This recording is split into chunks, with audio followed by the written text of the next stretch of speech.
Hello Virgo! Salamat sa pagbisita o salamat sa pagbabalik. Ito po ang inyong Sun, Moon, Rising Sign and Venus General Reading para sa sign ng Virgo. Ito po ay para sa Enero 2026. Kunin niyo lang po kung ano yung nakarelate kayo at itapon niyo ang hindi. Kung hindi nakarelate, okay lang yan. Maaaring ang susunod na mensahe sa next na upload ang siyang makakarelate tayo. Pero naniniwala ako meron at merong dahilan kung bakit tayo napadpad dito, maaaring sa deck na ito or sa deck na ito. Ito ang inyong core energy. Subscribe lamang po kayo para maabutan niyo yung pag-upload ng next na reading. Core energy mo, Virgo, healing. Siguro this January, ikaw ay mag-focus na sa paggaling. Pwedeng heartbroken tayo nung past year, 2025. Pwedeng nawalan ng trabaho, nakipag-break, iniwan ng partner, iniwan ng asawa. Maraming pwedeng heartbreaking situations tayong pwedeng maisip. Pero si Virgo, mukhang karamihan sa inyo ay nanggaling sa isang hindi kaiga-igayang um, sitwasyon. At this January, looking towards the future kayo, wishing upon a star, kumbaga parang I want this year, yung may pag-wish na tayo na ganap this January. Nais ko sana itong taon ay mas magiging mabait sa akin ang 2026. O pwede din naman na wini-wish nyo na sana makalagpas na kayo sa pinagdadaanan na masakit in the most recent past. So yan ang current energy ni Virgo, calm and collected. Wala nang agitation, wala nang parang anxiety, pero may konting hoping, may konting pangamba what's out there in the future sa 2026, what's in it for me, and hoping na maganda ang turn of events. Every little thing you do is magic. Konting paalala lang ng Virgo. Every little thing you do is magic. Yun ang pangalan ng tarot deck na ito. Tatabi ko lang muna ang ating core energy. Healing, calm, and collected. Hindi nyo makikita ang card na yan. Okay lang yan. Hindi nyo makikita sa frame. Magpo-focus tayo dito sa bagong deck na ito. Anong ganap kay Virgo? Anong nangyayari? Ano ang kailangang abangan? Ano ang meron kay Virgo? Uy, authoritative figure. Yung iba sa inyo, kung estudyante pa lang, pwedeng parents ito, enerhiya ito ng tao na very stern. Very parang pinagkait, yung tingin nyo sa kanya, parang pinagkait niya na sa inyo ang lahat ng oportunidad na pwedeng ibigay sa inyo ni universe.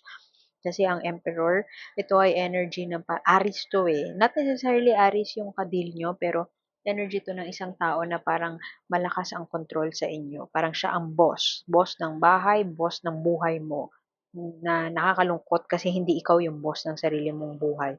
Masyadong mababait ang mga Virgo, willing to help. Kaya siguro yung iba sa inyo, parang naaabuso ng ibang tao na akala mo makabubuti ang mga gusto nila sa inyo in life. Pero yung totoo, very controlling sila. Pwedeng ganyan. Uy, addiction. Parang parehas to sa Libra. Panoorin niyo yung Libra. Baka may Libra kayo sa chart niyo o pwedeng you are dealing with a Libra. Kasi there is some addiction. Hindi ito yung nakuha ni Libra pero ganun din yung tema. Unang tema na nakuha ko. Somebody is controlling you and you are addicted to this person. Pwede din naman na bad influence yan sa inyo. At I'm not talking about just drug abuse ha. Pwede kasi na abuse as in verbal abuse. Pwede din naman na addiction as in work addiction, pwedeng gaming addiction, pwedeng gambling, pwedeng may kinalaman sa pera, pwede din na yun nga workaholic kayo, Virgo. O pwede din naman na addicted to a person na hindi naman healthy para sa inyo. Mamaya ika-clarify natin yan, yung mga cards dito sa baba, yun ang magka-clarify. Pero ano muna ang main narrative na meron kay Virgo? Hoping for what? Hoping to get out of this addictive situation? Hoping to strike some balance in your life? Pwedeng overgiving, OA sa pag-give pero hindi nakaka-receive. Okay, overthinking, lumabas na. Very, very much, very, very Virgo analysis paralysis. You want to do something, you really want to pwedeng charge forward. Very fierce ang energy ng tiger. Action-oriented. Uh, Pwedeng you want to charge forward pero you want to hold back. o wait lang, iisipin ko muna, parang dapat ito yung gawin ko, aware ka na at gusto mo nang gawin yun, pero iisipin mo muna, two steps forward, three steps back. Very, very Virgo. Dali, wait lang. Um, Magko-contemplate muna ako, pero alam mo yun, inabot ka na ng isang linggo kaka-contemplate kung anong gagawin mo.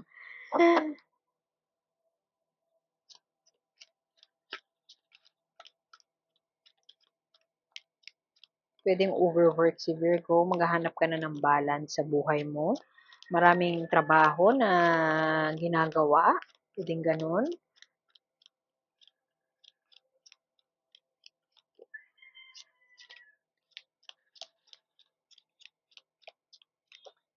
Why do I feel like you are in this situation na you didn't sign up for, pero, well, actually, you signed up for it, pero parang ayoko na pala dito. Alam mo yun? Bakit ko nasabi yun? Kasi may two of wands dito. May pagpaplano na. Pagpaplano, I don't know, to get out. Pagpaplano o parang natatakot ka, parang ano ba 'tong pinasok ko? Yung gano'n. Tapos meron ditong parang nasa cycle ka na lang of just doing it for the sake of or just doing it kasi parang yun ay nakasanayan mo or yun ay nasimulan mo and you are not the type na susuko. Parang tatrabahuhin mo eh, kung ano yung nasimulan mo eh. Pero you're not the type na susukuan mo siya. Tatrabahuhin mo to a point na parang nagiging addicted ka na doon sa ganap, doon sa ginagawa mo. This could also be a Capricorn. Some of you could be dealing with a Capricorn, pero don't get hung up on the sign. Kasi itong devil, parang ito, temperance. Ang temperance in reverse ay walang balanse sa buhay. Puwedeng it could be in the form of yun nga, overworking, give lang ng give sa ibang tao, o puwede din naman you are under the spell of this emperor who is very parang hawak ka niya sa leeg, pero hindi mo i-acknowledge na hawak ka niya sa leeg kasi you signed up for it, eh. Parang ginusto ko 'to, pero at kung kakalkalin natin yung puso mo parang, "Oh, shit, mali pala ako ng pinili, hindi ko pala gusto 'to." O puwede din naman na gusto mo pa rin, maybe it pays well or maybe parang yung anong tawag dun, yung serotonin ba, yung, high, hormonal high is good. Pero kung kung tatanungin natin yung kaluluwa mo, it's not really a food for the soul. Puwedeng a food for the body, a food for whatever, finances, ganyan. Pero it's not really something na you are very elated o parang over the moon o parang sobrang saya ko, I love my job, hindi ka hindi ka makakapag-gano'n. Parang you're just doing what you're doing for the sake of. Whether it's in a relationship or whether it's in a work. Kasi ano 'to, eh, parang may kontrata, soul contract. Kung sa relationship, soul contract. Kung sa trabaho, as in literal na job contract. Parang andito na ako, might as well just do it, pero hindi natin mawawala yung pag-o-overthink, which is common naman sa Virgo, pero right smack in the middle of your reading, Nine of Swords, parang, why am I here? Tapos Two of Wands, alam mo yun, magpaplano ka pero parang, shit, wag na lang. Tapos back to zero, parang nandito ka pa rin sa poder ng amo mo o whoever that person is. Nasa poder ka pa rin, let's say kung partner mo 'yan. Yung Aries na sinasabi ko, pero not necessarily Aries, eh. Yung default kasi na ano ng Emperor, uy, hulog, wait, ay Aries. Una. This is Aries, Leo, Sagittarius. So you could be dealing with an Aries, Leo, Sagittarius. Very charming, very creative. Marami siyang projects, maganda ang vision niya. Marami siyang naiisip, maboka siyang tao, creative. Pwedeng nasa advertising, pwede din naman na, basta para siyang, he or she will say or do what he wants to do, pero inspirational siya. Nakaka-motivate siya. Parang typical of a CEO, the visionary. CEO na parang ang ganda ng vision niya, ang galing niya mag-onboard ng mga tao, ang galing niya ibenta yung sarili niya, yung kumpanya. Pero kung kilala mo siya, nakatrabaho mo na siya, parang nakakabwisit siya. Kasi parang dadaanin niya sa charm lahat ng bagay, ta's eto ka, malululong ka dun sa charm na yon. So, puwedeng boss mo 'yan, puwedeng colleague mo 'yan, direct supervisor, pero puwede din naman na partner mo 'yan. She knows what she wants. I'm coming after you. Tingnan mo naman yung cat, oh, leading yung mga lioness. Parang, I'm free, this is what I want, this is what I want to do. And that energy, ang parang parang enhance nung controlling energy na yon. Actually, pwedeng ikaw din yan, pero I don't think ikaw yan. Feeling ko ibang tao yan. Ooh, closing the chapter, very much like La Libra din talaga, ano. Kasi, you will close the chapter. This January, magsisimula na ang pagsarado ng chapter. Pwede din naman literal, sasarado na natin ang chapter ng 2025. Pero, ito ay parang sign na yung dati mong hindi balanse sa'yo, ang example pa ng hindi balanse sa'yo ay, halimbawa, 12 hours, 16 hours ka magtrabaho tapos 5 hours lang yung tulog mo, hindi balance yon. Pwede din naman na you spend more than what you earn. O pwede din naman na ah, mas ma mas malakas ang bisyo kaysa sa tulog, yung mga ganyan na hindi balance. Ah, yung temperance kasi balance yan, reverse mo nakuha. So, medyo hindi pa tayo sure. Pwede din naman na yung lack of balance na yan in your life could signify na um, yung work-life balance, yun nga, OA ka magtrabaho, tapos wala ka ng time para sa sarili mo, kulang na yung self-care rituals mo, kineme. Pero, word card, clarify siya ng word card, ibig sabihin, isasarada mo na yung chapter na yon. O pwede naman, sisimulan mo, may recognition na parang hindi ako masyadong healthy na muhay. Yung lifestyle ko, hindi healthy ng 2025, at least towards the end of 2025. So, you will start to think kung paano babaguhin yon. And puwede din naman na meron sigurong yung iba sa inyo may problema sa physiologically, I mean may sakit, let's say may problema may thyroid issue, may hormones issue, may PCOS, na so hindi niyo makontrol talaga, let's say yung cravings niyo. Halimbawa may issue kayo ngayon na parang I've gained so much weight towards the end of the year. So, pag-iisipan niyo mabuti na parang paano ko babaguhin yung eating habits ko, yung lifestyle ko. Pero with this core energy here, yung star card, parang more on hope yan eh. Parang maraming bagay sa paligid nyo na hindi nyo kontrolado and aware kayo na hindi nyo makontrol yung cravings na yan. Pwedeng yun nga may sakit and nahihirapan kayo for this balance. Nahihirapan kayo i-achieve yun. Pero with the recognition, it seems like gagawa nyo ng paraan or at least paplanuhin ni Virgo, paano iwaksi yaang ano na yan, yung parang paano mag-create ng pagbabago sa buhay. Ano tong ino-overthink ni Virgo? Ano tong ino-overthink ni Virgo? Saan siya trapped or feeling trapped?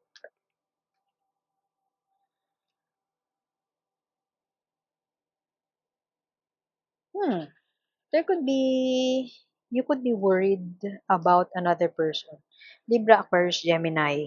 Don't be stuck up dun sa signs na yon, pero Libra, Aquarius, Gemini ang default na zodiac sign ng card na ito. King of Swords. Pwedeng tatay mo, you could be overthinking about the situation ng dad mo, pero pwede din naman na you are overthinking about I don't feel like boss mo to eh. Pero pwedeng boss mo, yung iba sa inyo boss to. Pwede din naman na air sign na partner nyo in life and you are worried about this person. Pwede din naman na ito yung emperor, yung may control over you, and na-overthink ka, pwedeng walking on eggshells, parang kahit ano na lang gawin ko, parang nahahanapan niya, na-outsmart niya ako palagi, na-outwit niya ako palagi, palaging meron siyang nasasabi na logical reason or whatever kung ano man yung pinaplano ko. Parehas yan na thinking. You are in your headspace, overthinking. Ito naman, pwede na yung overthinking. Tignan mo, nag-iisip siya. Pero tao to eh. So, pwede siyang uh, an individual in your life na nagko-cause sa'yo ng analysis paralysis. Pwede kasi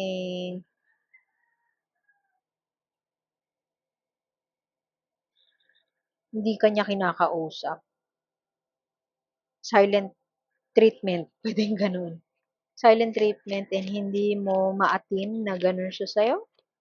So, parang